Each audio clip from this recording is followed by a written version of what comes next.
All right. Looks like we're live. How exciting. Oh my goodness. Okay. Good job, Mandy. You got this. You did it. I know it was a lot of work to get us here. Bless your heart. I hope so. Woo! I know. But hopefully we have someone in the chat who can tell. Amanda is already on top of it. She knows the drill. Look at it. It's almost like she's a pro streamer herself. So is Amanda is in oh wow, man. Oh, Amanda's so sweet. We've been doing a lot of work for Gen Con, so it's been a little I crazy. know.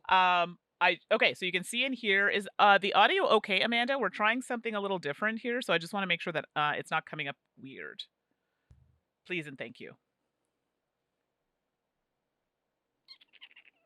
Although you're getting ready for Gen Con, so I don't know what you're doing here. Yeah, she's lurking. She's like, I'm lurking. Leave me alone. Don't put me to work. Okay, the balance is good. Thank you. I Excellent. appreciate it. Thank you, everybody. Thank you, everybody who's out there watching. We're just getting set up. So we're doing something different because, heyo, this is officially the 50th episode of the Salt and Sass podcast, which, as many of you know, Mandy and I podcasted together for years and years as part of the Dice Tower. And when that ended, Mandy and we couldn't stop because we love each other. We love talking about games with you all. So here we are 50 episodes later. Holy cow. I know it's a lot. And we are so excited. Now, with us both heading to Gen Con just in a day or two here, we're like, well, it's going to get a little bonkers. And we thought it would be really fun to live stream it. So it shows you a little behind the scenes. But because of that, for a Twitch stream, it might be a little weird because we're actually not going to be interacting with you. Because what's going to happen is that, the reality is we have a lot more podcast listeners than we do Twitch viewers. So we're going to kind of optimize this for our podcast listeners. So we're just going to, once we start, we're going to play our intro music and we are just going to live record our podcast and just see how that goes. So hopefully we can export the audio for the podcast. So, hey, if you listen to the podcast, please download it, I guess, anyway. But it's going to be the same shows you're listening to right now. That's what we're going to do. But at the end, we are going to be talking. The Game Pie is going to be full of the rest of our Gen Con anticipation games. And if you didn't get a chance to chime in elsewhere, feel free to drop some of the games that you're looking forward to hearing about out of Gen Con or picking up if you're going to Gen Con. And we'll try to bring those up as mentions later on in the podcast when we actually do Game Pie. But other than that, it's going to be a little like, we're not going to be talking with you like we normally do during the stream. So apologies, but chat amongst yourselves, make fun of our choices all you want. It's all good. Wish us luck. Hey, Brand Bear Gaming, thanks for dropping in and saying hi. That was very kind of you. Yeah, Mandy, anything else we should say before we actually start recording the podcast? No, I think it's good. Get those games ready when we do talk about Gen Con anticipation at the Game Pie segment. And we'll have a little time after, like a little bit, just a quick little chat before we head off. Yeah. When we finally finish, the actual recorded bit, we'll just hang out a Exactly. little bit if you want to. Yeah. You got it. So, Suzanne, so we can start on the audio. Are we doing a little class? No, because you're just going to give me the whole audio in one feed, right? Yeah, I wasn't sure, just in case, but Okay, you want to do it just for fun? Okay, for well, old time's sake, ready? Yeah, exactly. Let me get This that is what we do recording every going. episode, and between my lack of rhythm, the internet delay, and Mandy being a goofball, it's never insane. A whole thing. So, Okay, ready? yes. I'm ready. Okay, ready? 3, 2, 1. You also have the quietest claps ever made. Because my mic is so close to my face. I was just like, okay. Let me just roll the music.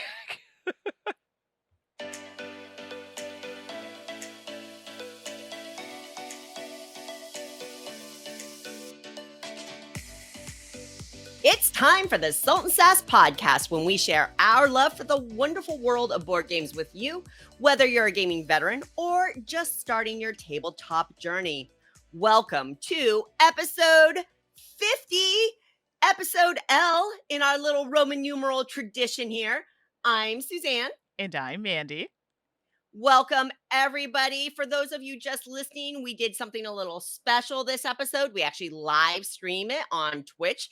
So if you want to go back and actually watch us just say the exact things that you're hearing now, you can go to the Twitch channel, watch the VOD, or go to our YouTube channel and watch the VOD there as well. And thank you to everybody who's watching us live as we're recording. This is very confusing for me, Mandy. I can't, my It's little there's a lot going old on. brain can't keep up. There's a lot going on. But we are so excited to be here for the 50th episode. I mean, I gotta say, the timing with episode 50 dropping right before Gen Con 2024, I that's know. pretty amazing timing. It's wild. I mean, it's wild because it's busy, but also lots to talk about, which is good. Yeah, for sure. So for episode 50, we had a couple of publishers that were kind enough to donate some games. We'll be mentioning that again later in the show, but it's real simple, folks. We just wanted to do a very small thing.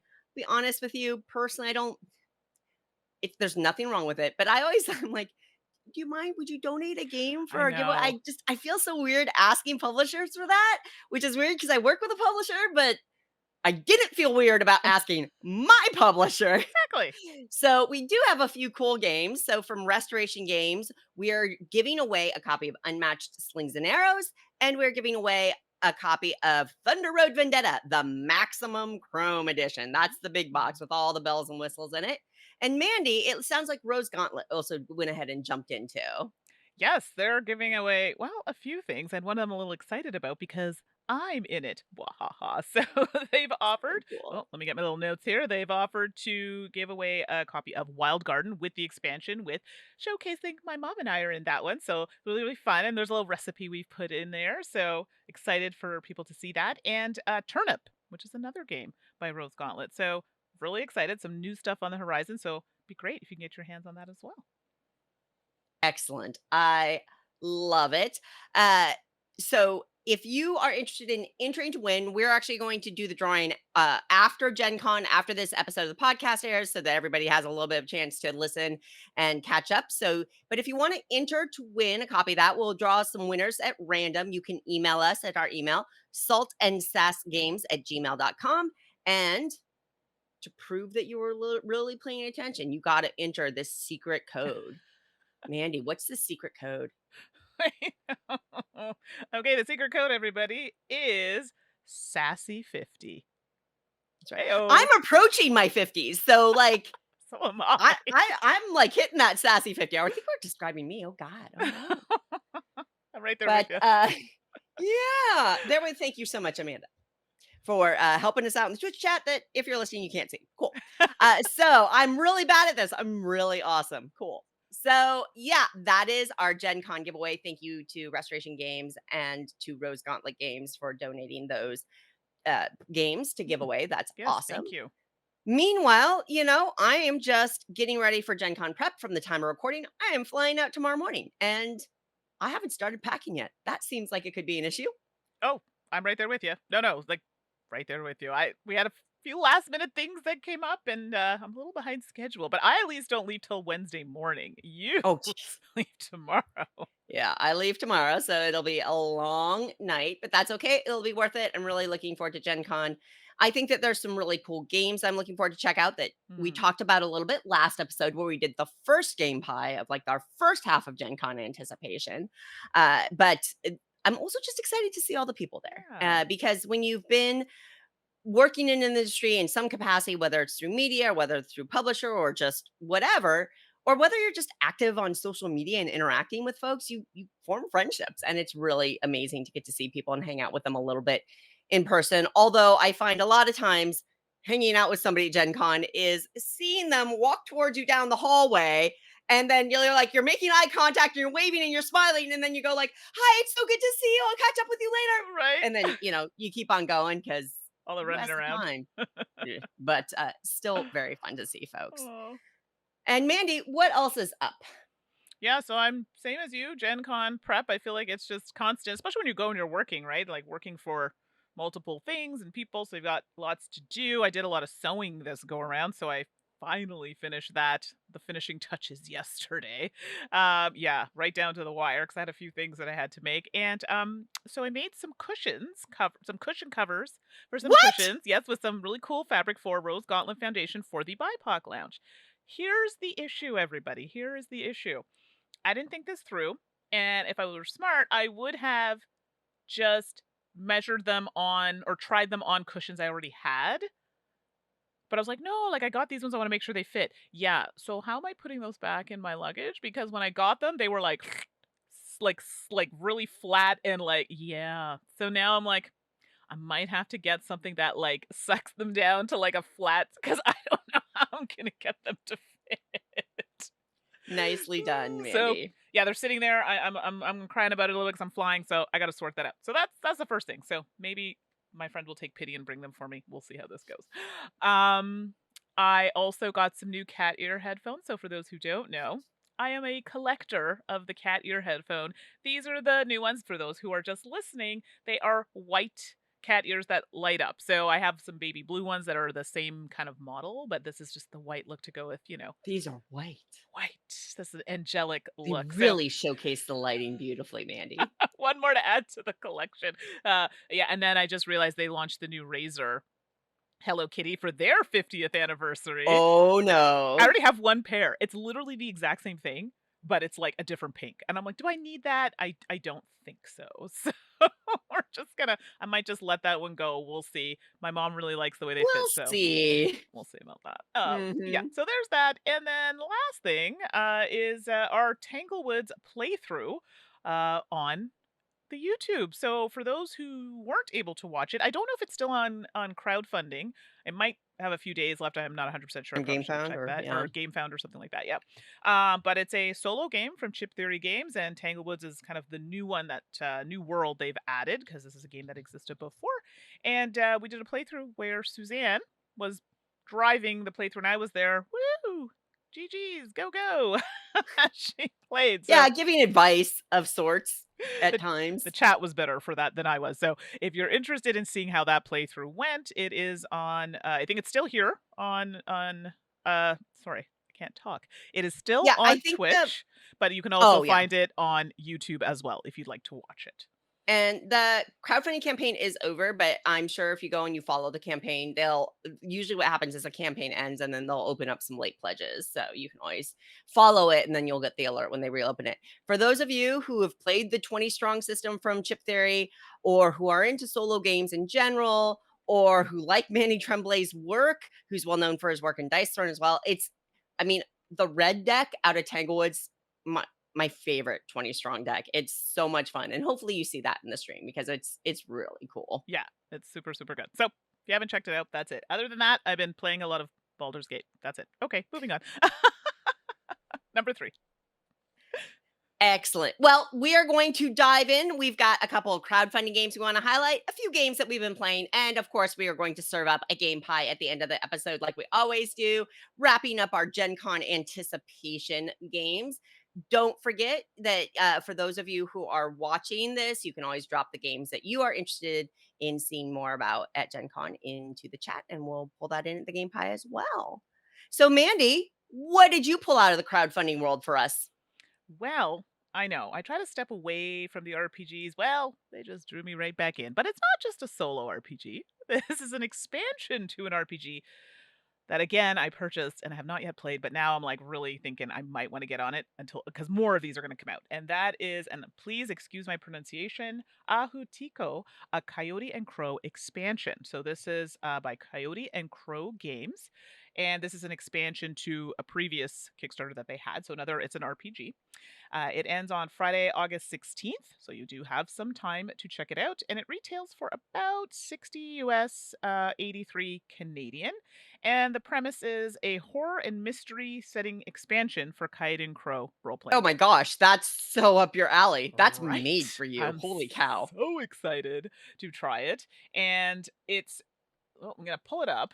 So, yes, we do this behind the scenes, everybody. I have to pull it up to make sure I don't forget all It's of the good things we want to all talk of the about. dirty laundry is being aired right now. Right? As you Everything's see gonna make me. it into the podcast. I'm not editing this worth I got a pack. So this is Exactly. going straight from the Twitch stream to your ears with apologies and love, my friends.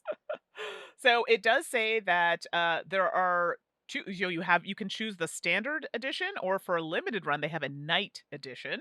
The night edition has more mature themes, content, Oh, and oh, art. oh. So if you want a little Okay. something a little more spicy, you could go with that edition. But they do have the standard, which doesn't have all of that, so it can be a little more family friendly. And also the bonus, the night edition comes with like a textured cover. So if you're really liking the way that the book looks, you can do that as well. So that they have the two options for you.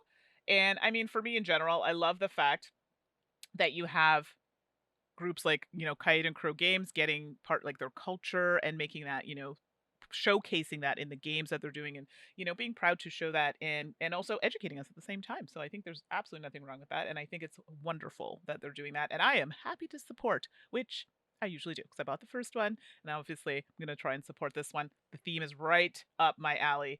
And so looking forward to that. I don't know if I want the night edition though. I may have to get that one. It's a I little mean, more just to have spicy. it. Well, just to have it. I mean, if you have it, doesn't mean you have to play it. But if you don't have it, Oh. you can't play it And at all. You sometimes don't I have that just option. read them. Like, I don't necessarily play the guy, I just read it if it's like a group one because I don't this one's not solo, so it might be a little more tricky for me to get played, but I'm happy to read it.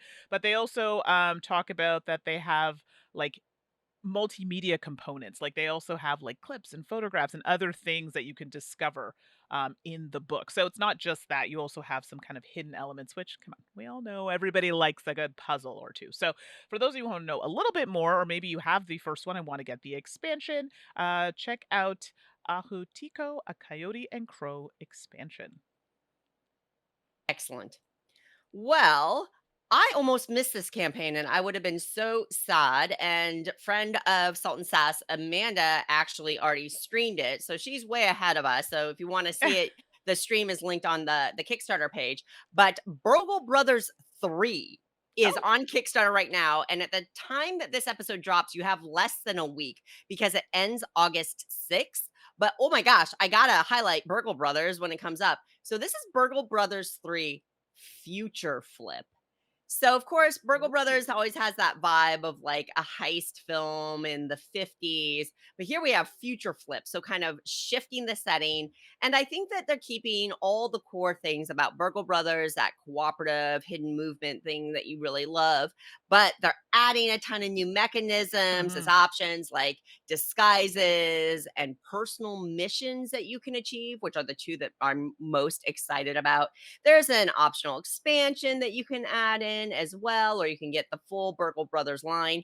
And it's not on the page, but if he offers this, Tim Fowers offers the game Run as an add-on, Hmm. and you haven't checked out Run, which is a two-player, again, like hidden movement deduction game, you got to check out Run. I felt like it went a Oh. little under the radar for some reason. It's so good, but Future Flip, Burgle Brothers 3. It's on Kickstarter through August 6th. If you love Burgle Brothers, check it out. If you've never played a Burgle Brothers, this really feels like a really rich one to jump in on. Hmm. It's $49 for the game or $59 for the game with the expansion. You can check that all out on Kickstarter. Future Flip, Burgle Brothers. I'm Okay. really So, excited for it. I'm I, so excited for it. I awesome. like I said, I almost missed it. That would have been tragic. Yes, and I don't think I have Run? I have to look. I don't know if I have Run. I have all of Tim's games, but maybe I don't. If it's a two-player, that's might be part of That's the probably reason. why. Yeah, Yeah, actually, good but point. something to check out for later. All right. Alrighty. Well, Mandy, I know we've got a couple games each to talk about, and I'm really looking forward to hearing about your first one because I got a little hint of your opinion on it previously. So I want to hear all about it. So Uh, let's start talking about games we've been playing.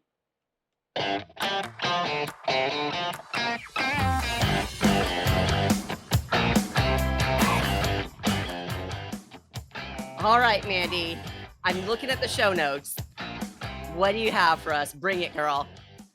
well, the first game I'm going to talk about, well, okay, I'm just going to get it. You know what? I was Oh gonna, boy. Oh boy. I had a joke, but I'm like that wouldn't be very nice. So I'll just continue. So, the first game that I'm going to talk about on my games played this week is Far Cry Escape from Rook Island.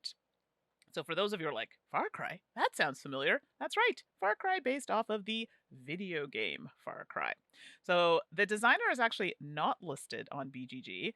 Art, yeah, I was a little surprised at that, but it is not listed there. And the art is by Philippe Noura, and the publisher is Funforge. So, it plays 1 to 4 players in about I'm going to say an hour and a half plus because it's a campaign with scenarios. Okay. So you could play like one and be like, okay, I'm good, or you can play multiple. It retails for about $60 Canadian, give or take. And like I said before, it's a spin-off series based on Ubisoft's Far Cry universe. Now, I actually own a few. I'm trying to think. I think I have like three of them. I don't. I'll be honest. I don't play this game very often. Like the actual video game, it's not really my type of game. It's like chaotic shooter, looter kind of fun, which is great. It's just not usually my type of game. But hey, I do have a little bit of fun when playing, so let me try the board game. So it does kind of follow that same situation. So Far Cry is a cooperative game. And like I said before, it has scenarios and you have different objectives with each scenario that you choose to do.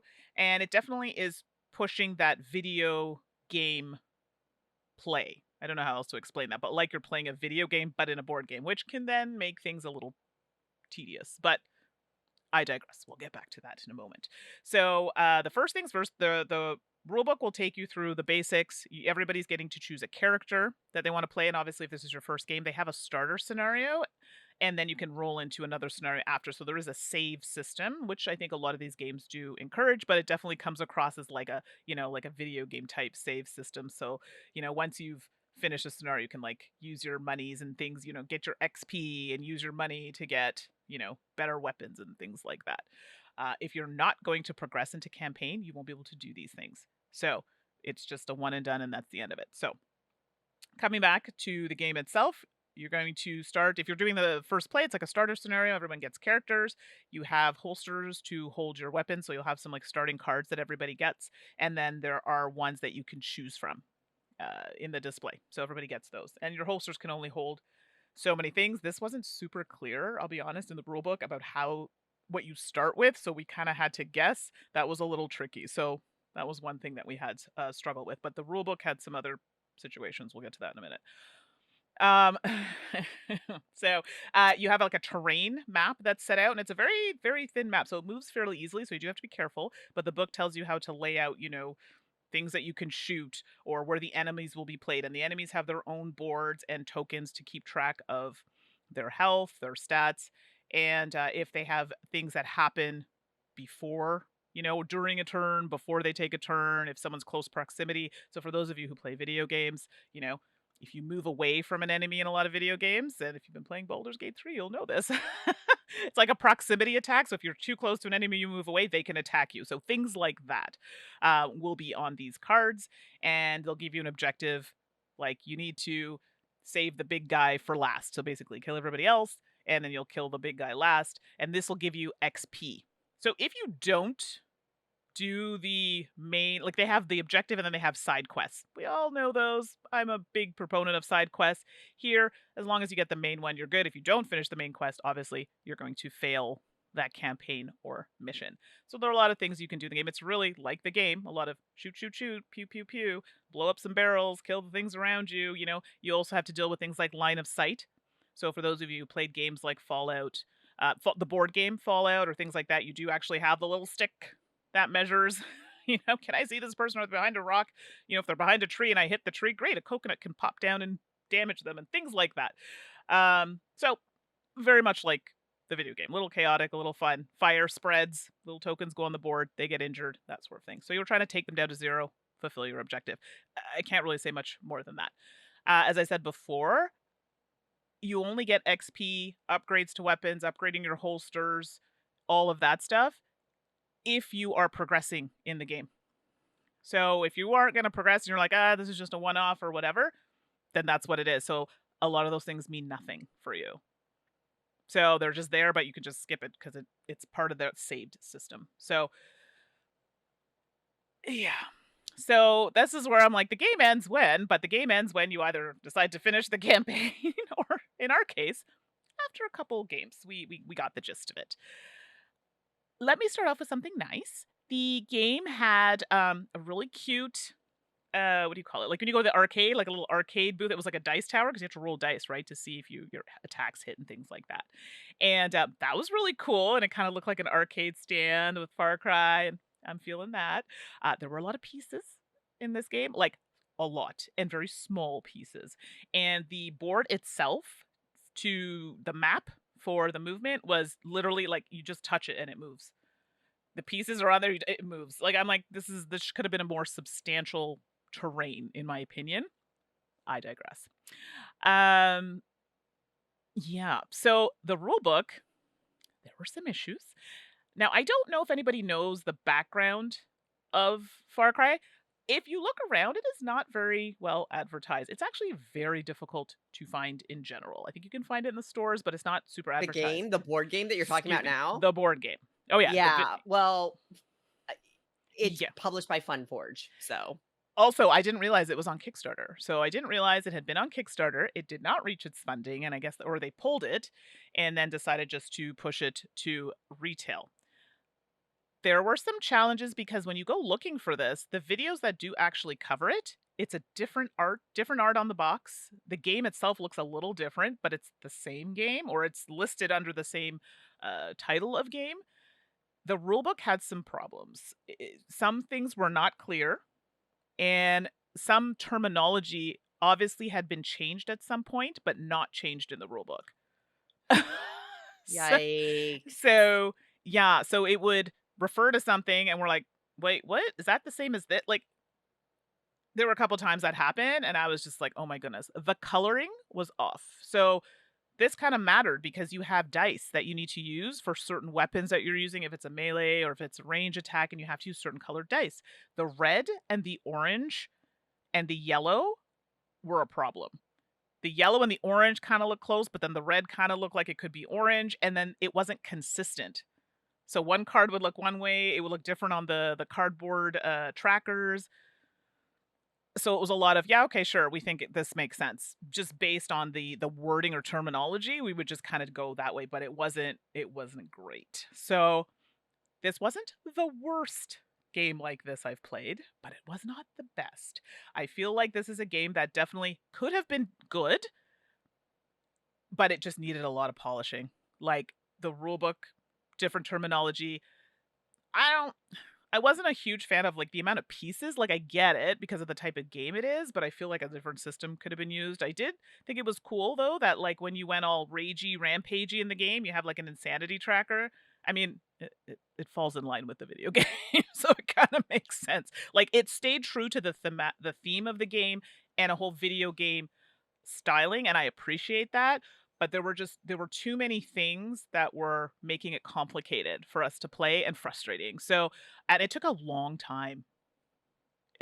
It was definitely beyond the hour and a half by the time you got through rules and then clarifying. We even had to go online and there's not much online. So, overall, not a bad game, and I think it could have actually been pretty good had the time been put into it to kind of clean it up a little bit. But overall, if I have to sit there and interpret colors for half an hour trying to determine if this makes sense or the wording is not correct, I don't have patience for that. So, Far Cry Escape from Rook Island, I was really looking forward to seeing how you were going to, bridge that video game into board game. And unfortunately, it was a far cry from what I was expecting. Sorry. Oh, Mandy. I'm Well, sorry. what a way to wrap on that. Yeah, I mean, I don't want to be overly negative, but of course, FunForge is the publisher that's been beleaguered through some Kickstarter fulfillments, namely Monumental, which there was a lot of fan and backer upset around how that was handled. Yep. And Very, yeah. and as somebody who works for a publisher, I deeply understand the many complications that can come up in fulfilling. So I'm a little more sympathetic than maybe some others might be, but it was kind of a gnarly situation, and I suspect that that team is struggling in a number of ways a little bit, Okay. and so it sounds like maybe some of that showed through into this game as well, unfortunately. And things happen. Like for example, Sure. I just played Planta Nubo, Oh, okay. which De Vere is going to be publishing in North America, and i- a small thing, not a big deal at all, but they forgot to translate a term Right. in the components thing, and it was very clearly in another language in the rule book. The rest of the rule book, things like that happen. Like that just happens, and it would be great if we could, as gamers, would give people a little bit of grace on that. But it sounds like kind of your experience holistically. Ooh, that sounds really rough. Yeah. It wasn't the worst, but it definitely could have been better. So, Yeah. Well, let's move on to a very different game in a lot of ways. There's no bang bang shoot shoot here. It's called Cities. which, with respect to everybody involved in this game, I don't think is the best name for the game, gotta be honest, but it makes sense, but I feel like it's a little simple, but naming things is hard. But this is Cities, the 2024 edition, Oh, because there are other well, games by this name. yeah. So find this one. It is designed by Phil Walker Harding and Steve Finn, two real masters of the streamlined, fairly straightforward, but really engaging game. Like that's just a space that they both operate. And then they're partnering up on this. You got my attention. We've got illustrations from Jorge Redondo. Like I said, in North America, it's published by DeVere. And this one is going to be retailing for $30. Not And I bad. did receive it as a review copy.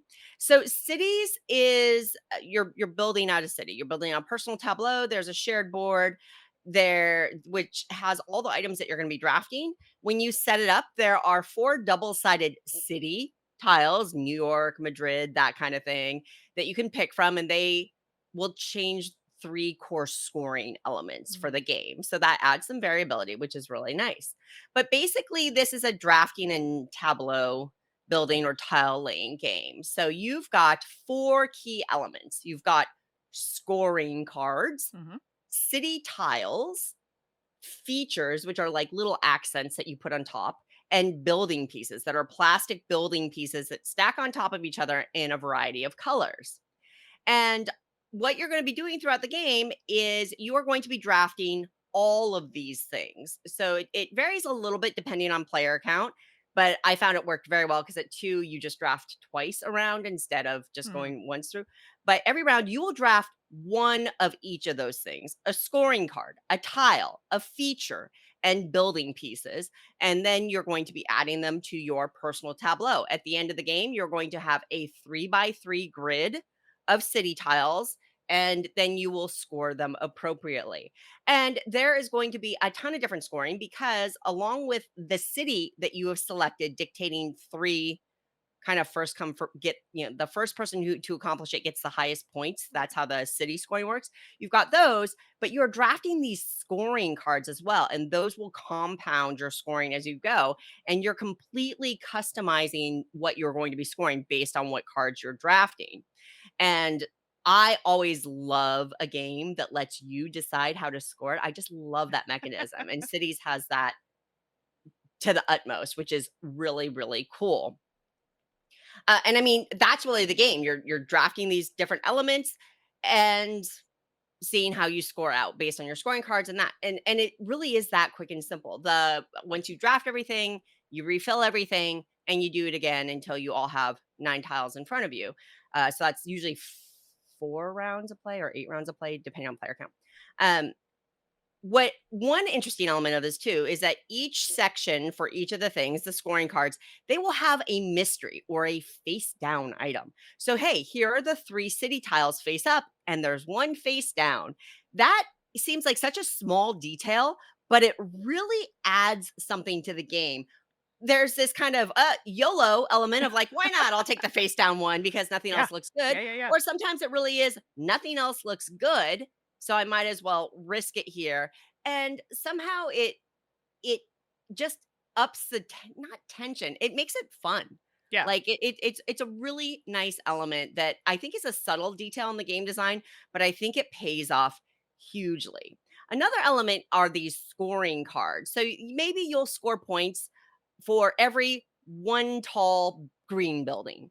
And but then maybe you get another card that says you're going to score points for every 2 tall green building. Well, then that conflicts.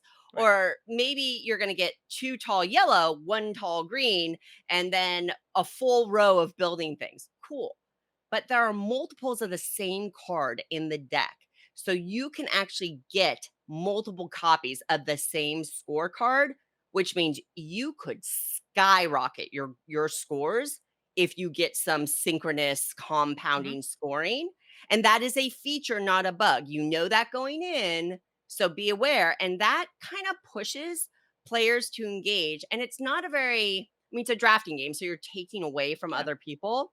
It's not a like a it's not a mean drafting game, but that element of watching out, like what is Mandy doing over there? Oh, Yeah. she's got 2 of those cards that score for a mix of buildings, and there's another one on the board, none of the other cards are that great for me. I'm going to take that one because I really just don't want Mandy to have that extra layer, that score again. That's fair. And that's a really critical part of this game as well, forcing you or nudging you to really stay engaged with what other players are doing Mhm. more so than some other games of the same ilk. And I really like that as well. So, cities for a gamer, it is very quick and easy to teach. It's got a little bit of setup and you got to reset every Sure. round. It's nothing. It's fine. It's easy. So, I'm going to say it's pretty easy to set up. It is snappy. Snappy as all get out to play. And at the end, you've got a little bit of mathing as you're counting all of your different scorecards and figuring all that out. But it's a real winner. I was absolutely delighted, and I have played it at every player count now, and I have tried a few of the different cities, and, Mandy, for a game to stay in my collection, Mhm. it's gotta have some hook, something a little bit, just something, and I don't know what it is about cities, it just hits that sweet spot of like, "Hey, we can knock this game out with my friends that know how to play it, we're gonna knock that out in 35 minutes." Yeah. Yeah. And just have a really chill, fun time doing it. It's got that tactile element with the 3D buildings. It's got lovely art and all this other stuff. So cities, it's a real winner for me.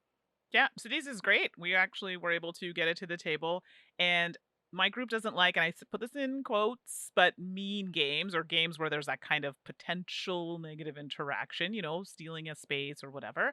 But it went over really well, and people seem to be more open to taking those items that you couldn't see. Do you know what I mean? Like the cards that were turned Right. upside down. Yeah. Yeah, like Yeah. they're just like, there's only one other option. What do I have to lose? Why not? I mean, I'm that person normally, but not always the people I play with. So I thought that went over really well. But it's exactly what you said. It's a lot of game in short amount of time in a little box. So I thought it was quite good. Yeah. It was great. Yeah. All right. I'm not doing my job over here. You can't see Next it, up is but Mandy with your next game. darn tootin'. So there we go. So my next game is Maury. So you all know that we love trick taking games, and well, that's Maury. So this is designed by Daniel Newman, who I did not know that he designed this. Actually, it was a pleasant surprise. And art is by the lovely Beth Sobel and published by Allplay. So it's 3 to 5 players, plays in about 20 minutes, and retails for about 25 Canadian. I've had this on my shelf for a little while. I thought I had gotten it to the table, but for some reason we hadn't played it, which is shocking. Love trick taking games. Also didn't know that mori is the Latin word for death and the Japanese word for forest. I mean, did you know that? I didn't know that. I did So not know that. I'm a teacher, so learning things, I'm all about it.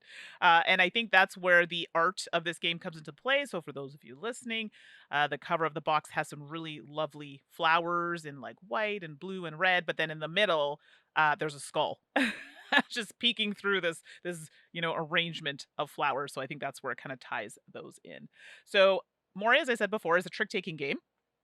And it's one of those games where it requires you to almost like manipulate your hand of cards by playing tricks, but also dice. So there are dice in this game, and the dice have different sides on them, so different types of flowers, and they also have X's. So X's are not great. They kind of break the rules in trick taking. So for those who don't play trick taking games, normally you follow the suit. So if somebody's playing a red flower cards with red flowers, ideally if you have it, you have to play something that has red flowers on it.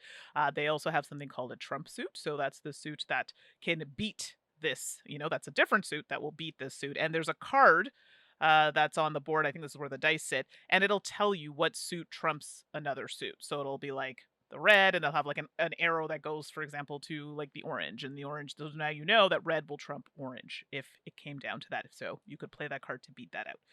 They also have the dice that you can play, and you gain dice by winning tricks. So if you win a trick, then you're able to gain a dice from the selection of dice that had been rolled from the beginning of the game. And they usually have the side of, like I was saying, one of the suits or X's. We also receive 2 X cards in our hand, and X cards break the rules, as I was saying. So I believe in this game you can lead with an X card, but I believe if you don't, what is it? Oh my gosh, now it just went right out of my head. You can lead with the X card, but I think if you lose the trick, you end up having to take all of the X cards, something like this. It's bad, is where I'm going with Okay, this. got it. Don't lead with an X card unless you're like confident that you're not going to take it. Additionally, on the cards, there are also leaves and skulls. And you're like, okay, what does that matter? These count toward your points or losing points when you get all your cards at the end. So if you're winning tricks with a lot of cards with skulls on them, those are going to be negative points. Versus if you have the little leaves on the cards, those are going to be positive points. And at the end, you're not going to play all of your cards. You will actually have some cards remaining in your hands, and any X cards that are in your hand, any of these X dice, these things like that will also count against you. And they also have a stipulation where I think it's if you have the second most, it's really interesting because it's not the most, it's like the second most or something like that, which will Okay. affect your score. So you're like, oh my gosh. So you really have to pay attention not to have the most, but second most will be better for you if you get this. And anyway, so I think you play over, I'm trying to remember, I played this a few times, but it's been a little while. You play, I think, a certain amount of rounds. And then after that, you calculate whoever has the most points. I think it's 3, if I'm not mistaken. Trying to, I'm thinking off the top of my head, maybe 2. Anyway, you play a certain amount of rounds. That's all you need to know. Okay, and there's a little board that guides you through it, and then you count the amount of points. I think it's based on player count, if I'm not mistaken. And then you count the points, and whoever has the most points wins. I won, just FYI. I never win trick taking games. I love them, but I'm terrible at them. So this was interesting. I liked the game. I like the kind of different way, like how the dice work, the X. I mean, I really like putting out those X cards and X dice, even though I know that there were a couple people in my group who were not fond of it. They were concerned that it might be too much going on with the game and that may have distracted from the game. I don't know if I agree with that. I and it's not because I won, okay? Because I mean, I never win these types of games, but I think that I was able to manipulate things in a way that could help me win. And I think because I played with people who are very good they're very good players at trick taking games, and they weren't able to use some of the things that they do in those games here. I think Sure. that was a little frustrating. Sure. Yeah. And so then that leads you to believe, well, then is it good? I mean, is it solid? Like, does it work? And I think it's just because maybe those things weren't usable here that kind of made them think, well, then it's not really a true trick taking game. But I don't necessarily agree with that. Mhm. Mhm. That could just be me though, like, I could be 100% wrong on that, but all that to say that I personally liked the art. I know we had some people in our group who were a little nervous about the art because they were not a big fan of the skulls and things like that, and that's okay. I mean, yeah, but it's Skulls by Beth Sobel, right? I know, and that's kinda why I was like, "Well, I mean, can we, maybe overlook it?" But I get it, it's not for everybody, and I think for us, we had split where a few of us were like, "No," like, we enjoyed the kind of use of the dice and the X cards and all of that, and it just gave some of us a chance who are not normally good at trick-taking games to manipulate the game in a different way, versus the people who were used to being very good at those games were struggling a little bit to kinda grasp the concept. So for me, I thought Mori was a fun time. I definitely probably would wanna play it with different player counts because I only played it at the 3 and 4. I would love to see it at 5 because I feel like it would get real dicey at 5. So, yeah, so Mori for me was a hit. Most of us enjoyed the game. Fair enough. And that is okay. And I mean, I think it's always uh a delicate thing when trick taking is so deeply established, the Right. norms and the standards and the flow of the game. And when you are subverting that, is that going to appeal to heavy trick taking players, or Yes. sometimes it can be off putting? And there's no right or wrong answer there, right? So I can see from what you're saying about your friends' reactions to where it kind of was right on the line. Right. And, oh, I should also say the X's, there were markers that you could get independently of the game. They were like an upgrade. So you can see when people had X's, like they were taking cards with X's, you could visibly see it. It's not in the rule book. It doesn't tell you what those tokens do at all. Someone said, I think I read online, someone bought them and they had no idea what they did. It is to show how many X's that you received in cards from winning tricks. So just in case anyone decides to go that way. So that's Maury. Yeah, it's one of the challenges with kickstarting games. Sometimes it makes it into the basic rule book and sometimes it doesn't. I mean, there Yeah. are a lot of games that, I mean, have much more significant. I mean, that's not a problem. It's just a No, just mildly confusing thing. But sure. like we have games that are a problem with, Yeah. Like yeah. missing things. So it happens. Yeah. Alrighty. Well, hey, I got one more game to chat about, and then we will roll into our game pie. Again, for people who are watching this live, if you have any games that you are anticipating Mhm. out of Gen Con, whether it's to go and purchase or whether it's to learn more about, drop them in the chat in our live stream, and we will take note of that for the end of the show when we do our game pie. But before we serve up dessert, Mandy, I got to talk about pandas and dice. It's a roll and write. No surprise. Shocker. I know. Hey, I got a brand. I got to stick to it. That's fair. And I mean, if you're going to go with a brand, Roll and Rights is not the worst kind to go with. So Absolutely. I have a game called Panda Royale. This is from Last Night Games. And at Origins, I saw it being played a fair amount. Now, I've reviewed a game from Last Night Games before, another Roll and Write. They did a game called Horticulture. I thought it was Mm, good. It wasn't didn't spark for me, but it was right. nice. So this is I'm just getting to know Last Night Games as a publisher. They feel like they're fairly young and new, and I think that's reflected in where they are as a publisher in Right. a number of ways. That's not a criticism. It's just I can kind of see where they're entering the field and they have a lot of potential, and that's a positive thing. So Panda Royale is designed by Nathan and Jake Jenne, and the illustrations are by Nathan Jen or Jenne. Apologize, I don't know how to pronounce that. And it retails for $40. It plays 2 to 10. This plays up Strong. to 10 Very players. strong. Heyo. And if you like rolling a lot of dice and doing a lot of addition, then this is the game for you. So Panda Royale, when you've got this black small square box with a cute little panda that looks like it's got a little hoodie on or something like that. I'm not. Maybe it's a cloak for Royale. I'm not sure. I don't. I got to be honest with you. The panda part is really not critical to the game at all, from what I can tell. Got it. That's okay.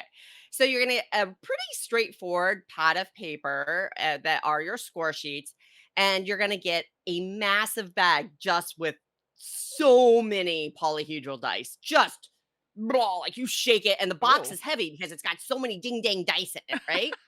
And what it happens is that there are a number of different colors of dice in here, and each color will score differently. So you have a column for each color on your score sheet. So green, you're just going to score the color on the die.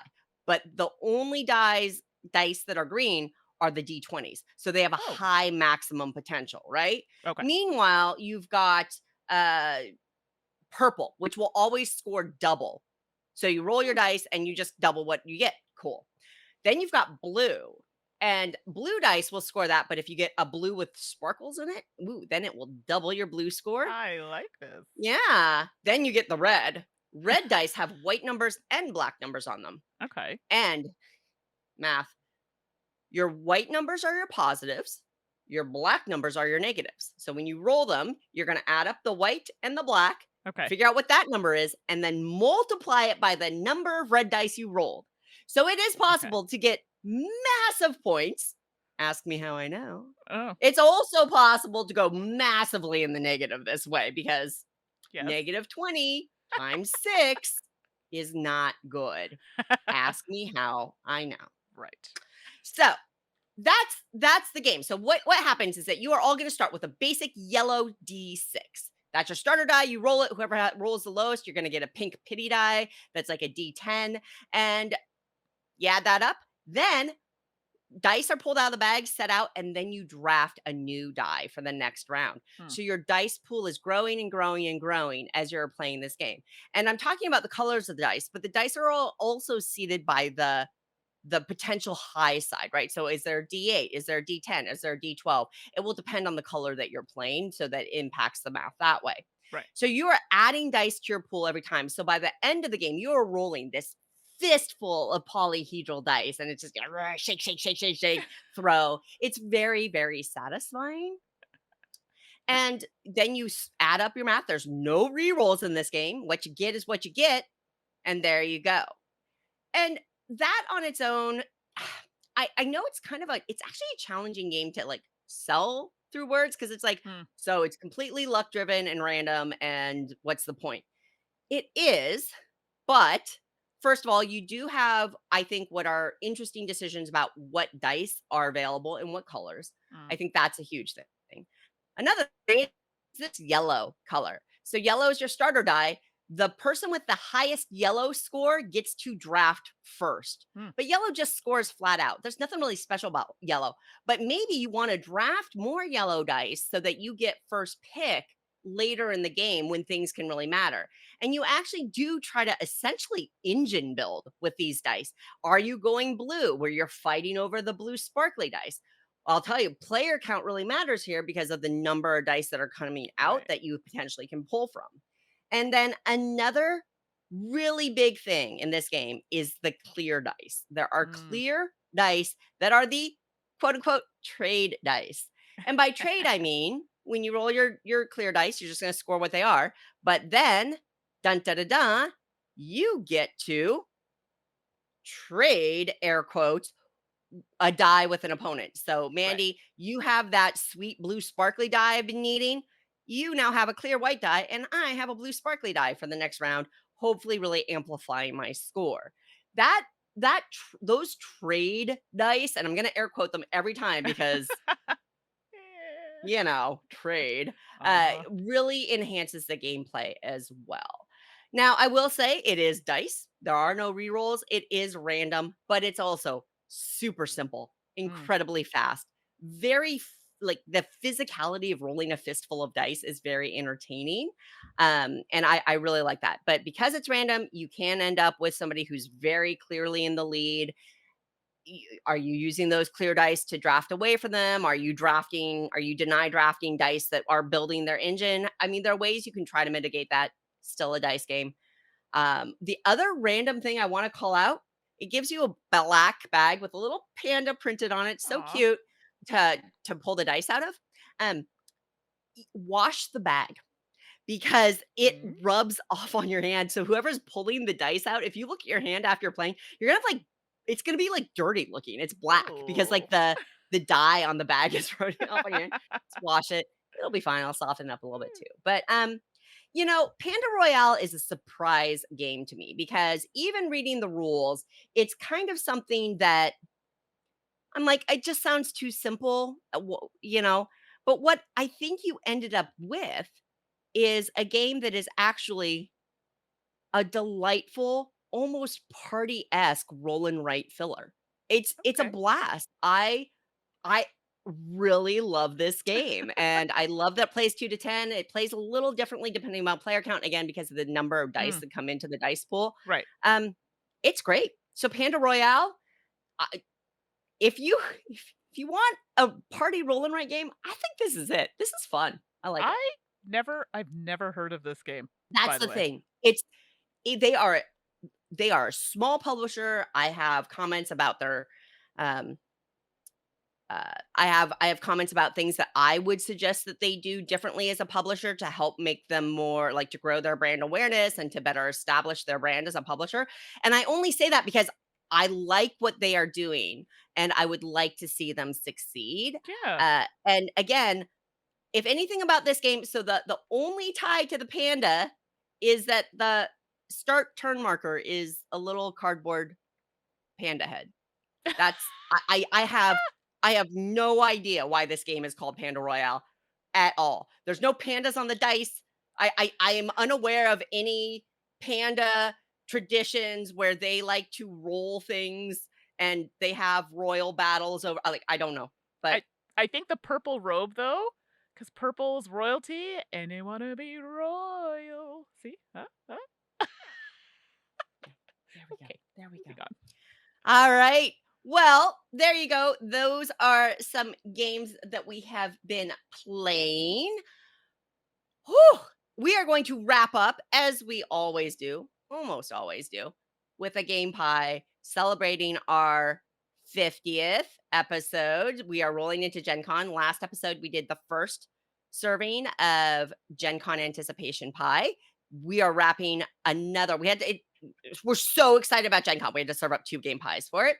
If you are watching this live, feel free to drop any games that you are looking forward to seeing at Gen Con, buying at Gen Con, learning more out of Gen Con, and we will talk about those a little bit at the end. But Mandy, think it's that time. All right, some game pie.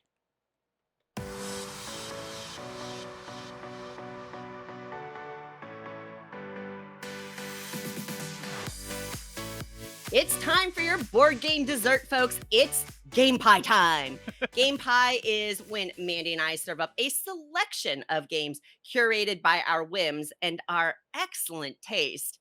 It's not a top 10, it's not a top 5. We don't like ranking things, but we love tasty, yummy pastries, and hence we have a game pie. Of course, as mentioned earlier, the game pie of the day is Gen Con Anticipation Pie, Part 2. Whereas episode 49, we had the first serving. Here we are, we're back. So much good stuff out of Gen Con. We had to serve up more. Now, this is where, Mandy, I will just drop a mention. Sure. This is our 50th episode, which is a milestone episode Yeah. for any podcast, I think, for any content. And thank you, Mandy, for being my podcast partner for all these years. Thank It's you. You're the best. But as a little, just tiny celebration, we are giving away some games kindly donated from Restoration Games and Rose Gauntlet Games. So we are doing that giveaway. You can win a game of Thunder Road Vendetta Maximum Chrome. You could win a copy of Unmatched Slings and Arrows. You could win a copy of Wild Gardens or a copy of Turnip. Mandy, what's special about that copy of Wild Gardens? It comes with a little expansion or une extension en français, which features me and Mumsy and one of our recipes. I love that. I want to win it. Wait a minute. I want to win it. Darn it. I think ethically I cannot win, but No, oh but well. that's okay. Okay. If you want to be entered to win, you can email us at salt and sass games, salsa, salt and sass games at gmail.com and put in the email body, just put in the secret code. Mandy, what's the secret code? The secret code is Sassy50. It's a terrible secret code. We're really bad at naming things. Yeah, All I know. right. I mean, we just got to keep it going. All right, Mandy. It's that time. And as always, would you like to serve up the first slice? Yes, my first slice of Gen Con Anticipation Part 2 pie. Oh, geez, say that fast a few times. Is. Wait for it. There we go. Galactic Cruise. Wait for it. I know, right? I'm trying to do too many things at once. Galactic Cruise. And before anyone says anything, because I don't know if anyone's seen the box, it has like some spaceship on it, a little kind of rocket of some sort. Yeah. It's so like a sci-fi game, Mandy, right? Okay. Whoa. It's more of a extended stay space vacation is how they describe it. And they're excited for you to work for them. This reminds me of the Apple show. Oh my gosh, I can't remember the name of it, but Billy Crudup's in it, and it's about him trying to like get people to like retire on the moon. For anyway, it's weird, but it's good. I'm sure people know what show I'm talking about, and I got to tell you, Apple show's got some really good stuff. But this reminds me of that show, and it is a worker placement game. And according to this, it is one of those games where you're going to take a certain amount of actions to launch a shuttle, send your workers into space, recall your workers, and then there's some like funding bonus actions and things like that. And you can acquire blueprints, collect shuttles, attract guests. Oh my gosh, this is literally this show. So yeah, if you watch that show on Apple, that's this in this game, and I am here for it. So yes, space, that's a minor thing, but the whole vacation worker placement part, it gets me. So Galactic Cruise is one that I can say I'm at least looking forward to trying it. Absolutely fair. Absolutely fair. All right. My first slice of pie, part 2, is spectacular. Oh, yes, my choice is spectacular, but also the game is called Fair. Spectacular. Fair. From Chili Fox Games. Chili Fox is an offshoot of Aporta Games. And I have been, Mandy, you and I have been Yeah. huge fans of Aporta in general Yes. for years. They had a little hiccup with one game and a thematic component that I wasn't thrilled with. But in general, I've really loved what Aporta is doing with games, and I like what Chili Fox has done. They did, Riverside, the roll and write, that is a really lovely roll and write game. And now they have Spectacular, which is a game about developing your animal park for vulnerable species, which, how lovely. So you've got some hexagons and some pieces, some tiles, things like that. They talk about it being dice rolling, open drafting, and pattern building, and it will play solo to 6. It's not a roll and write game, but it looks like one of these tile laying games that can be really flexible. And I'm really excited to check it out, see which one of these games where if you have 2 copies, you can even expand the player count more. But the art looks good. I love the theme. I love Chili Fox and Porta games in general. So Spectacular is on my Gen Con anticipation pie. Okay, this is one I, for some reason, missed this one, so I'll have to go back and take a peeky peek at that one. So my second slice of Gen Con anticipation pie is Rock Hard 1977. And I know Suzanne's played this, and I have played it. I didn't think I'd get it in time, so I did receive this as a review copy. And it did show up, and we were able to get it to the table. So I was already excited about it because it already had like a really cool theme that I was into. Yes, I dated a musician once upon a time, so I know a little bit about that world. And it's literally very thematic, talks about rehearsal, playing gigs. You even have a job at one point, and you're like, but you know what? If I can take a gig and just not go to my job for a couple days, yes, I'll get fired or quit. But I mean, that's part of the lifestyle, part of what happens. And there's paper money. Yes, I know people don't like paper money. Oh, yeah. I like paper money, and I really like this paper money, but it fits the game itself. So it's one of those games where I like the fact that it's like, oh my gosh, I want to go here because you can only go to so many spaces per kind of time of day, right? And anyway, there are some really cool, how do I say this? There are really some fun innuendos. Yes, it is more adult, so if that's not All the something, candy. the Yeah, candy, we'll leave candy. it there. Nobody wants to get too much of a sugar rush, but rock and roll. I'll leave it there. So, I really enjoyed my play of it. Looking forward to trying it again. And I know that people, this is one that has touched a lot of people's lists as well. Yeah, it's worth a shot. So, Rock Hard. I keep wanting to say Hard Rock, but it's not that. No, It is it's Rock rock hard, Hard baby. 1977. Yeah. And actually, Mandy, we can review that pretty soon because I Yeah, also received a copy and have cranked out a play and really looking forward to playing it more. absolutely. Alrighty, my next slice this show is Sherlock. The game is afoot. That's And quite the title. this is being published by Indie Boards and Cards. But what is more interesting to me are the designers, Jason Hager and Darren Reckner. Now, for full disclosure, Jason and Darren have worked with Restoration Games. They helped design the Unmatched Adventures system. So Yeah. please feel free to disregard anything I'm about to say about this game with bias. I haven't played it. I just have learned about it and I'm really excited. So, Sherlock, the game is afoot, is a deduction game for 2 to 5 players. Anybody who knows me knows deduction and trick taking, two of my favorite kinds of games. And I was really excited to see that Sherlock, a game afoot, 2 to 5 players. A crime most heinous has been committed in London. Of course, it's Sherlock, and you are racing to solve who the criminal is. It looks like it should play out pretty quickly, and you're really like traditionally keeping track of clues and things like Yeah. that.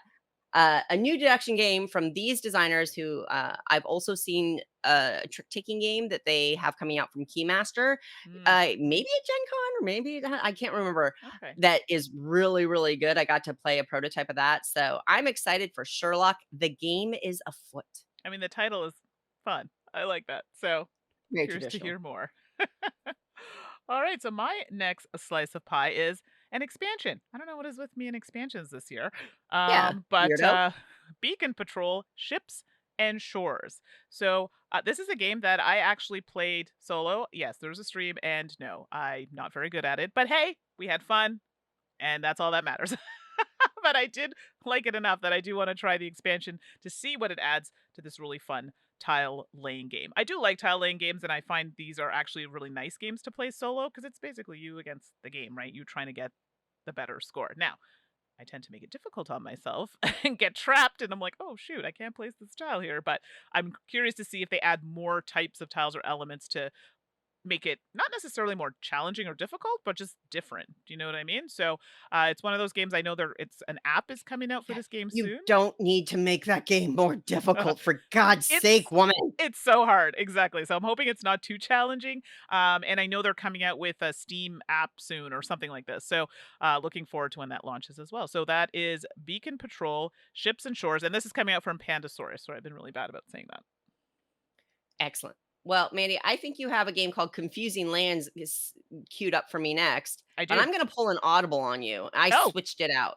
I switched it out, Mandy, but Confusing Lands was on my list. It's a little micro game for 1 to 2 players that uses Well, cards as tiles from a very small publisher, and I'm sneaking it anyway that way, I guess. So there's Confusing Lands. But my real slice actually was recommended to me from one of you all after last episode, and you emailed me to highlight Neo Dreams, which thank oh, you. I would have missed it.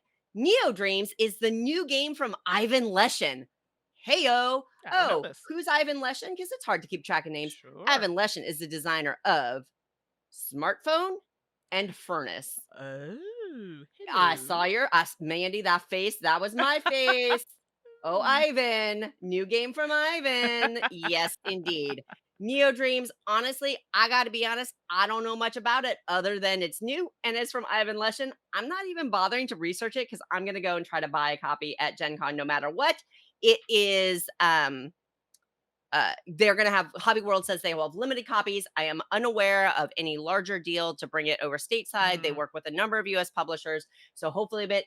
This is pool building, open drafting, worker placement set in like a futuristic like world from the art. It's all very neon and things like that. So Neo Dreams from Hobby World. I'm there. Or it might, yeah, it's Hobby World on the box. So Hobby World, Ivan Leshin, Neo Dreams. I had to sneak it into my pie. Sorry for pulling an audible on you, Mandy. Yeah, I mean, I hadn't even heard of it, but it totally sounds up my alley. So, okay. Something else. Oh gosh, this list is getting. I mean, I can go look at these things. As a Canadian attending Gen Con, buying games is a little tricky. So, usually I just kind of hang tight, but definitely one I want to try.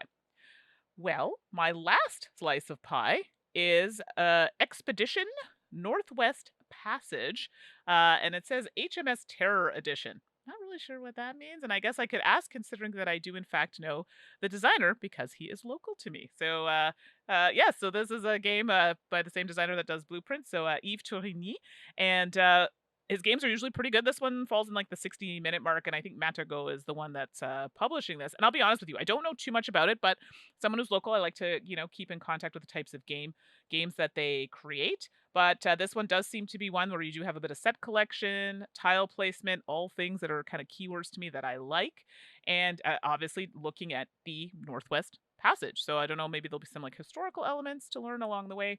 But I'm just curious to see a little bit more. I love heavy games, but I'm also really into some of these games that only play like in an hour, but still have a lot of substance. So, Expedition Northwest Passage is another one that I am looking forward to at least seeing what it's about. Awesome. All right. And calling another audible on Mandy. Sorry, Mandy. There's just so much. I'm It is what it sorry. is. I know. Well, and I just didn't really think about it, but I haven't really talked about it on the podcast before, and I wanted to drop it in here. Plus, I had to get a rolling right in the list. Come on. Yeah, that's fair. And that is Cascadia Rolling Rivers Ah, or Cascadia Rolling Hills. fair.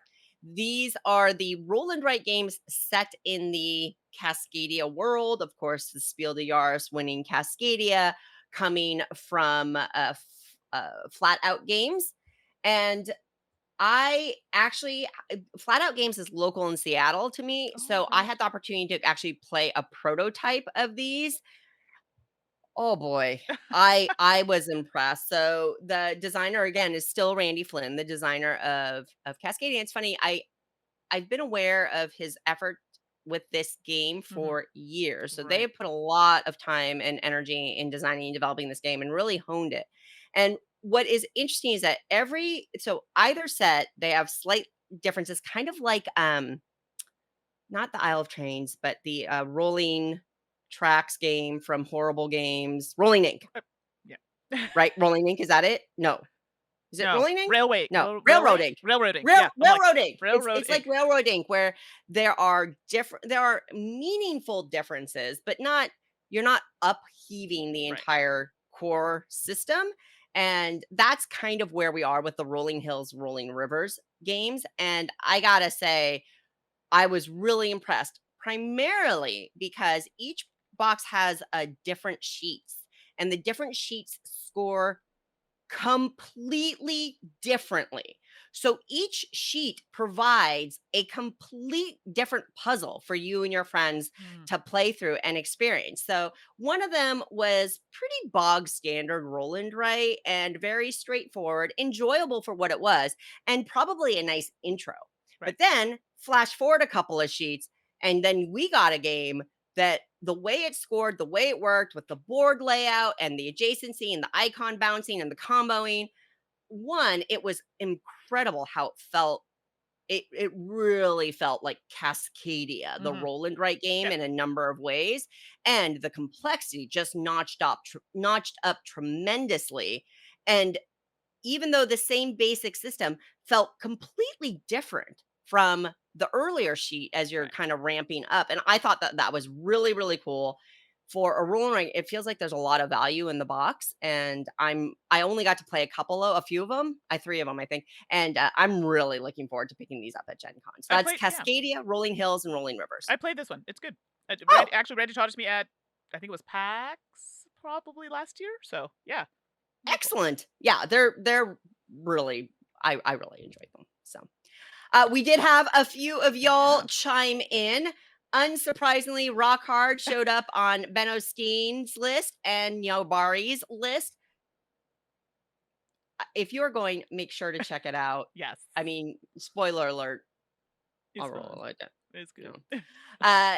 Uh, Ian Tacular mentions landmarks, which is like top 3 anticipation for me, but I've talked about them so much I didn't want to throw them in the pie.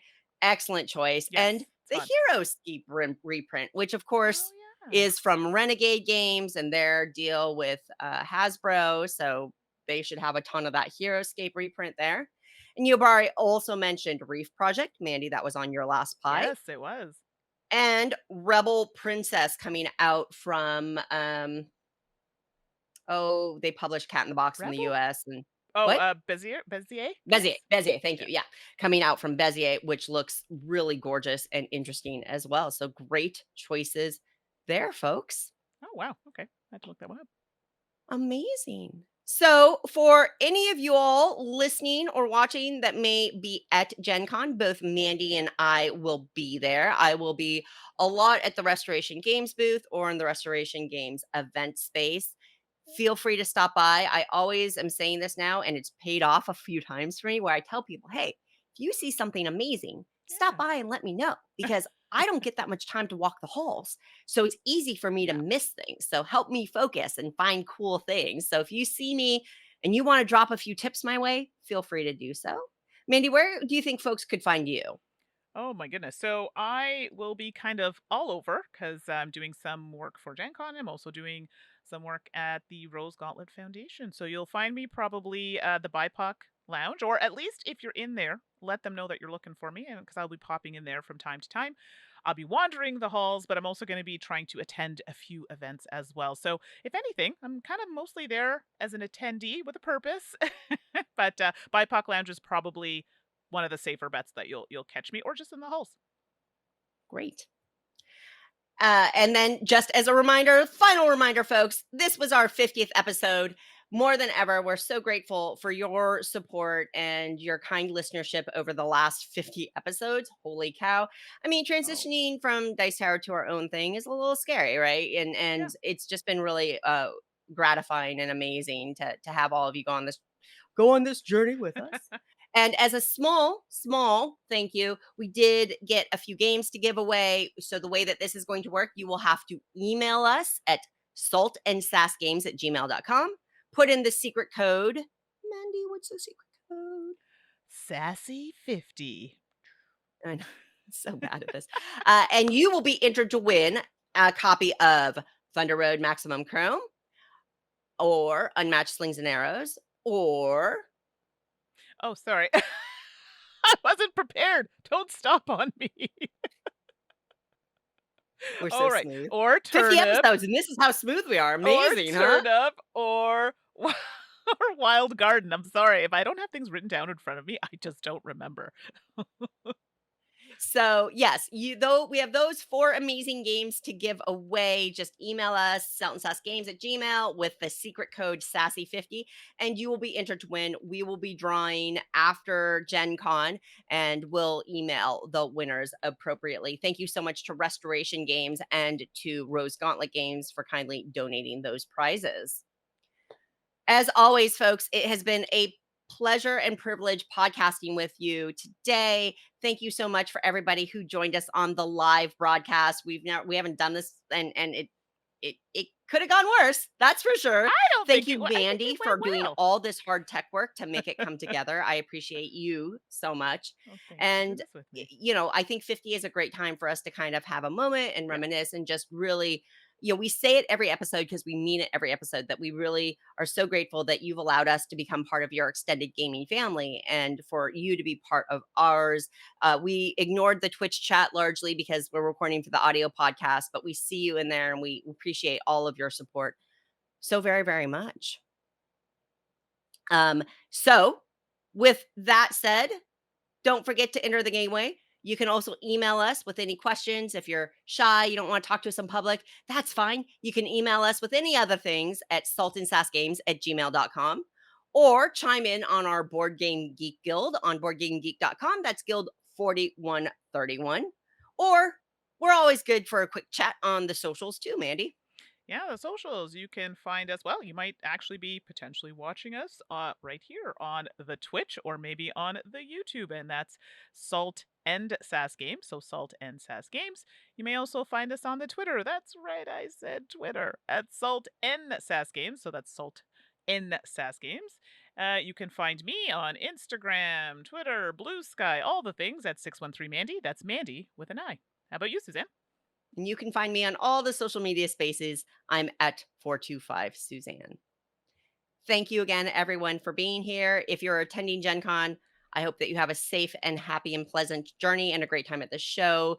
Please take care of your health and your safety. If you cannot attend Gen Con, it's just a convention, folks, and you can watch all the news or just spend times with your friends and family. And don't worry about it. All these games will make it to market eventually. You don't have to have it first. It's okay. But no matter where you are, what you're doing over the next couple weeks, make sure that you are staying hydrated and playing a lot of games. We'll see you next time. Bye, everyone. And that was a And that podcast. was the Good job, podcast. Mandy. We Hey, did it. oh, we did it. Oh, don't forget to stop your audio. Hey-o. Stop your audio. Stop your audio. Because Oh, yeah, don't yeah. forget I that one. forgot to tell you, Mandy. I forgot to hit record on my audio. I hope not, because you had a couple splotchy moments in there. Oh, well, that's too bad. We'll talk about that later, but I'll stop my audio now. Whoop. Yeah, I forgot Okay. to start it. So we're missing some audio from the first half of me if we need that. No, it was Um, more you just had like a little bit of like I internet know. weirdness, but honestly, not that serious. I saw that. My internet sucks. Well, Freaking yeah, it's funny how the tables turn because my internet was like being so problematic, and then like all of a sudden I got fiber to home, and I'm like, what? You got fiber? Yeah, I've had it for a while now. Why do you think I can stream? I don't. Oh my god, I'm I'm so not. jealous. I'm not plugged in. I'm not plugged in at all. Like I use Wi-Fi. I've been using Wi-Fi for the past like 2 Son of a years. biscuit. Fiber to home, baby. Yeah. So chat, thank you for your patience. I know I was struggling to like just not say anything, so I just put like little things in there as we were recording. But now we figured we'd give you like a few minutes just before we end off. If there's anything you wanted to talk about, let's kind of do like a quick scan of the chat here. Yeah, Ben Osteen mentions that a lot of games are already out in some way, and that's also very true. And I mean, I think it's interesting, like, so I just mentioned earlier in the podcast that I got a copy of Plant a Nubo that I got to Mm, play. And I mean, that's already out. It's just De Beers bringing it out to North America. And so now right. we know who's publishing it here. Cool. But it's not technically new, right? Yeah. So yeah, that's very, very true. Yeah. And Oh, and then a couple people are mentioning Gen Can't, yeah. which yeah, it's just it became too much. And I Yeah. really would love to find a way to make it continue. I would just need You better need some not better support, but like some support, period. consistent support, right? We were all anybody who did anything on Gen Can't, that thing was 100% volunteer Yeah. and 100% funded by me. And Yeah. happy to do it and loved doing it, but I wonder after almost 10 years, and just it became, and people loved it, which is why I'm I really wonder sad if I that's don't do it. something that, like, somebody could sponsor. Like, I'm just throwing it out there. I'm not saying that it has to be a thing, Yeah. but I wonder if that's something that could be sponsored because not everybody can or wants to go to Gen Con. Let's be clear. I mean, Gen Con's a lot. Oh, So, yeah. you know what I mean? And I you know, you did a really and I mean, kudos to you, Suzanne, because you took that on. You paid for all that stuff. You took your time, and other people volunteered too, but you really led that for a long time. So I think people in the chat are really, appreciative of all you've done. And I'm Sure. appreciative because I think that's a really cool thing, and I was glad that you let me be a part of it at some point. So, um, So I don't wanna ever say Gen Cant is dead. I would bring it back no, in a heartbeat if I could figure out how to make it happen in a way that didn't kill me financially and, from a time point of view. So, I'm leaving that door cracked sure, without a doubt. maybe that's something we can look at for sure But, going forward. yeah, But yeah, so and some really yeah. nice words from charity Tangy board Poo is gamers. also looking Yeah. forward to the oh, yeah. No, sorry, I was just gonna say thank you. Uh, That was very sweet. Hearts. Tangy Poo's mentioning that they're also excited for the Cascadia roll and rights.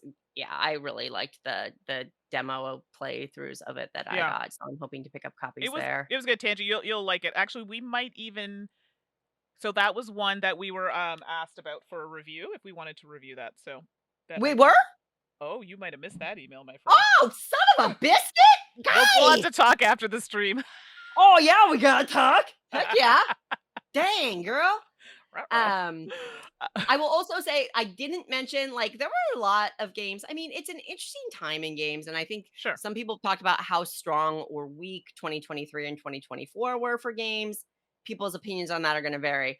I will say I also, because Mandi cut me off and wouldn't let me. No, I'm kidding. But I wanted to add the new Mandalorian game from Unexpected Games. That's Cora Knizia's. Uh, Knizia. I can't. Sorry, Corey. Newer publisher that he started, The Mandalorian Adventures. Oh my gosh, I want that game so bad. Wait. Okay. There's another Mandalorian game that came out. Is this the There is? same? Unless this is the same one. I So think it's the same one. Oh, so I was in fact offered to have that game, but my game group was like, no. So this is my world right now. If my game group won't play it, Yeah. I can't take it. Well, with Ah. with love and respect to your game room, you made a bad choice. Oh my gosh, I'm so excited for that game. Are you kidding me? Oh. Oh, apparently Benostine has your caterpillar, the Gen. I remember that the Gen Yeah. caterpillar Yep. T-shirt. That's Yeah, I have a couple awesome. of the t-shirts still. I'm telling you, we're gonna make this happen. I'm like, this is where ADHD for the win, everybody. We hyper focus, and once we have something in our mind, we make it happen. I'm talking about me specifically. So Jen can't. Don't you worry. Yeah, Pyrocat is mentioning that they missed a lot of the stream. No problem. This is going to be ported over to VOD on YouTube, and this like literally we're just going to be exporting the audio for the podcast as well if you listen to the audio podcast. So those will be available for sure in relatively short order. So don't worry about that. And then I guess Panda and Ben are mentioning Knitting Circle. I forgot that are they gonna? Oh. Oh, they're demoing it. It's not going to be for sale. But Okay. yeah, I'll definitely wanna demo it, because for those of you who don't know, I'm a huge knitter. Like, I'm Hmm. working on an assigned pooling shawl right now. I'm trying to wrap it up I before I love leave it. for Gen Con. Yeah, I'm very excited to check out Knitting Circle. I didn't even know that was a thing. I know they're doing sewing a lot this year, and that for people who don't, I'm a sewist. I love to sew, and I didn't know that they're doing a lot of that this year at Gen Con. Like They are? people are like there's a thing like somebody's bringing like their machine and like I know that we were offered in the lounge if somebody said I can bring my machine in the lounge and we're like that's something we could entertain for next year, like it was a little short notice for this year, but yeah, so I don't know, they're doing some really cool stuff with sewing. I mean, if it was like an advanced class I'd been very happy to check it out. Hmm. And then, like, again, this goes to what Ben was saying. Comic Hunters is a game that's from Spin Master, but it's got that Marvel license on it, and Mm. it's a card game about collecting comic books. And I think that just Oh, appeals to so I many of saw us that in one. so many ways. But just to, yeah, thanks for joining, Chris. It was nice to have you Oh here. yes, and I watched that last night, it was good. Okay. Um, Comic Hunters, I just saw it's for sale on barnesandnoble.com. So, Oh. again, kind of going to that uh game, it'll get there. Like, Right. you will be able to get this game, just, give it a minute, give it a minute, it'll be there, Mhm. if you can be patient. I mean, I think that that is the Oh. biggest thing is, like, if you can be learn how to have a little patience, even if you want everything, it's gonna come out, Yeah. and, it's very, very rare that a really great game doesn't become available in some form or fashion, you know? Yeah, no, I'm looking at the chat and, exit oh, live, sorry, I'm pronouncing it wrong. Comic Hunters is sorta like modern art, but for drafting, and you were the one who introduced me to James Nathan, thank you. You're the one, Suzanne, that introduced me to modern art. I had not played it before, Yeah, so good. I thank you for remember that. that all. Yes, And that was James so long Nathan, ago. actually, James Nathan is here, so I will use this opportunity, and James is just visiting. James is an amazing person that works with CMYK Games, What? and That's James? yeah, yeah, Oh, that's James hi, Nathan, James. and James is a delightful person on a number of levels, but James also helped ensure I got a preview copy of Wilmot's Warehouse that they Oh, announced I on just got July that. 27th. Yeah. Oh, so Wilmot's Warehouse is a really amazing puzzly video game, and you're like this little dude, and you're moving these blocks around and grouping blocks, and it's a great video game. So I was at a convention, I can't even remember which one, and I ran into James, and he had his sneaky bag of games that were being pitched or that they were checking out for CMYK, and I saw a box that had Woman's Warehouse logo. And I'm like, "What?" And so I think I kind of like socially pressured him to send me the Yeah, preview and then copy me because too, I was because like, I have a copy "Ah, too. this is a." Wilmot's Warehouse is a memory game with Mhm. a real-time element, which neither, let's be clear, neither of those things should really appeal to me, Or me. but it's cooperative, and that was the clinch. That was the key thing Yeah. that turned it. So you get these tiles that have icons that are very reminiscent of the video game. They're that abstract little icons, and you're looking at them, and then you have to place them on this grid. And with each one you're looking at, and you're like figuring out as a group, what is this and how would we group it with what we already have? Right. Oh, well, this looks like coffee beans, or this looks like eyeballs, or this is this, or you can come up with stories, or however you want to do it. It's kind of up to your group. And then you're putting them on the board face down. So you have to remember, and you have to remember through these stories that you're telling. And then after all the tiles are out, then you're flipping over these cards, Yeah. trying to find the matching icons and putting the right card on the tile and getting those correct. And you're all working together. There's these little cards that kind of throw new rules in. One of them is rotate the board 180 degrees. Holy cow. Holy butts. That really was like a twist. Literally. I made a pun. I didn't mean to. I retract it. Mm. Um, you know, I'm not trying to float any, like, I'm not trying to like praise something undeservedly so, but Wilmot's Warehouse Yeah. was a real delight. Now I'll say it wasn't anything that I expected from the video game, but I get it. I get what, Yeah. how it worked, and it just works. So I don't know if James is still on the stream or not, but I'm not, I think CMYK might have, I don't know if they're exhibiting at Gen Con or not, but if they are, it's worth Mm. checking out, or checking out on the CMYK website, because that's real cool. It's, I don't love comparing it to other games, but like concept I almost loved oh my kind of, gosh, I killed that game. I loved Concept. yeah, it just the way it kind of works is it's that cooperative element, that association, that storytelling, that interpretation.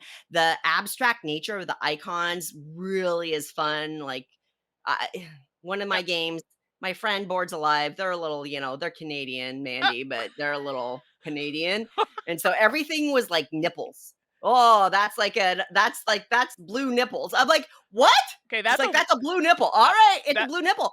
And once you say blue nipple, you can't forget blue nipple. That thing is a blue nipple, and it's memorable because then everything around it. Oh, yeah, that looks like, whatever. That looks like a bathing suit. Well, bathing suits go on nipples, so let's put it next to the blue nipple, right? That's how it goes. It's it's funny. It's I love it. bananas. And James Nathan is still in the chat, so I don't know if you saw that info there. Oh, so James is saying the container arrives tomorrow and they'll start shipping next week. Oh, they don't have a booth. So Yeah. go, but that makes it even easier on anybody who might be watching this right now. I was like, just go to CMYK's website and check it Yeah. out. If that kind of thing I appeals to wanted you. to try it before Gen Con, but unfortunately, like the stack, like it's like the next one to play on my stack, so Sure. it'll be when I come back. But yeah, I didn't know it was a video game. Me of all people, I didn't know it was Oh, a video you game. the video game's I had delightful. no idea. Oh So, yeah. well, I'm on Steam now as we're chatting, so I'm like, similar to games you've played, Dwarf Romantic. Well then, let us now add to the wish list, which is now at 62 games. But you know, why Uh, not? After the Steam summer sale, you still have a 60 game wish list. Wow, good job. Okay, not enough went on sale. And for me, for those who listen to the podcast or know me, I don't buy video games unless they're like 60% off or something, except for Baldur's Gate 3, but that was a whole other thing. But everything else needs to be 60+% off. I have so many games, like I can't justify it. I really can't. So, But how many cat headphones do you have? okay, calm down. There's only 1, 2, 3, 4, Cool. 5, 6. I have 7. 7. It's not bad. That's pretty good. One for every day of the week. Except You're right. set.